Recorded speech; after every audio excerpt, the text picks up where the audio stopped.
আর এবার নজর রাখতে হচ্ছে গড়িয়ার ক্লাবের দিকে। দুষ্কৃতীদের একেবারে দাপাদাপি, শুধু দাপাদাপি নয়, লুটের অভিযোগ পর্যন্ত উঠছে। কিন্তু এই দুষ্কৃতীরা কাদের বিরুদ্ধে অভিযোগ?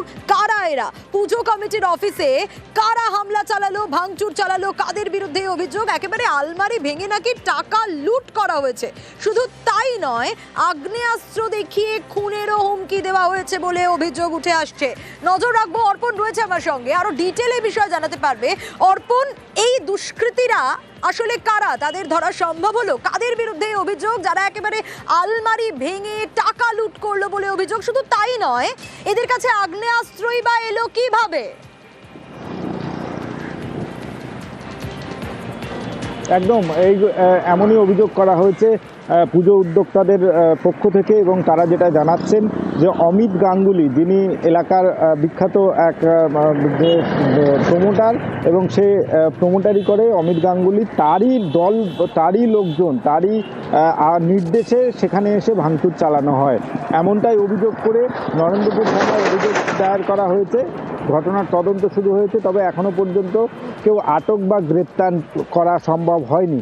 এই ঘটনায় যার বিরুদ্ধে অভিযোগ, তার একটু সঙ্গে থাকো, প্রমোটিং গ্রুপের মালিকের বিরুদ্ধে অভিযোগ উঠে আসছে, একটু দেখি কি অভিযোগ। সকাল 7টার সময় উইথ আর্মস নিয়ে, অ্যান্টি সোশ্যাল নিয়ে, অমিত গাঙ্গুলির নেতৃত্বে 50টা মতন ছেলে এসে আমাদের ক্লাবের টিভি, এসি, আমাদের 5 লক্ষ টাকা ক্যাশ নিয়ে পুরো ঘরটা ভাঙচুর করেছে। আমাদের পুজো কমিটি ক্যাশিয়ারের মোবাইল নিয়ে চলে গেছে। এখানে পুকুর ভরাটের নাম করে বিরাট বড় একটা করছে। এখানে কোনো প্রশাসন মানে নাও। আমি প্রশাসনের কাছে অনুরোধ করব কি অমিত গাঙ্গুলিকে অ্যারেস্ট করা হোক। অ্যারেস্ট না করলে গড়িয়া জনগণ কিন্তু আমরা পথ অবরোধের পথে যাব। অমিত গাঙ্গুলি বলে গেছে, আমাদের ওয়ার্কিং প্রেসিডেন্ট, আমাদের ভাইস প্রেসিডেন্ট সবাইকে বলেছে মার্ডার করে দেবো। ওই লোকগুলো এসে আমাদেরকে মারধর করেছে। আচ্ছা, এই অমিত গঙ্গোপাধ্যায় প্রমোটিং গ্রুপের মালিক, তার বিরুদ্ধে অভিযোগ তো শুনলাম, কিন্তু জানেন কি তার পক্ষে কথা বলারও লোক রয়েছে? হ্যাঁ, সেটাও একটু শুনি।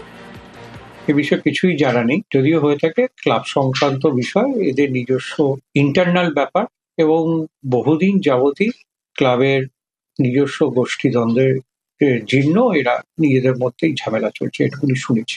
অমিত গাঙ্গুলির বিরুদ্ধে যে অভিযোগ উঠেছে সেটা নিয়ে কি বলবেন, এবং থানায় লিখিত অভিযোগ দায়ের হয়েছে? পুলিশ প্রশাসন আছে, তারা দেখছে, তারা যা ব্যবস্থা নেবে। অর্থাৎ এই অমিত গঙ্গোপাধ্যায়ের বিরুদ্ধে যেরকম অভিযোগ জানানোর লোক রয়েছে, সেরকম তার পক্ষে কথা বলারও লোক রয়েছে।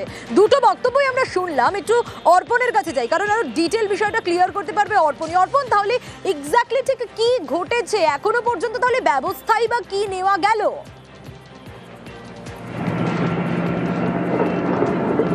দেখো, এর জন্য তদন্ত শুরু হয়েছে। যারা ওই সময়ে এই যে ক্লাবের যে ঘর, সেই ঘরে যারা উপস্থিত ছিলেন তাদের বয়ান নেওয়া হবে। ইতিমধ্যেই নরেন্দ্রপুর থানার পুলিশের পক্ষ থেকে যিনি অভিযোগ করেছেন করার কাজ চলছে, এবং যার বিরুদ্ধে অভিযোগ তাকেও নোটিশ করা হয়েছে বলে পুলিশের তরফ থেকে জানানো হয়েছে।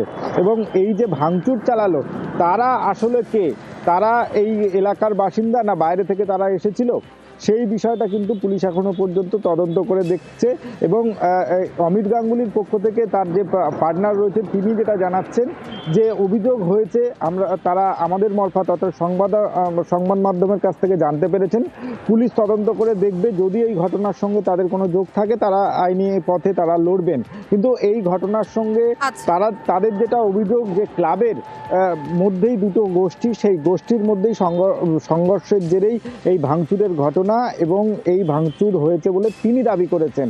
পুরো ঘটনায় নরেন্দ্রপুর থানায় অভিযোগ দায়েরের পর তদন্ত শুরু হয়েছে। তবে এখনো পর্যন্ত কারা ভাঙচুর করলো, ক্লাবের সদস্য না বাইরে থেকে বহিরাগত দুষ্কৃতী, সে বিষয়ে কিন্তু কারা এই দুষ্কৃতীরা এখনো তা জানা যায়নি। অবশ্যই নজর থাকবে অর্পণ।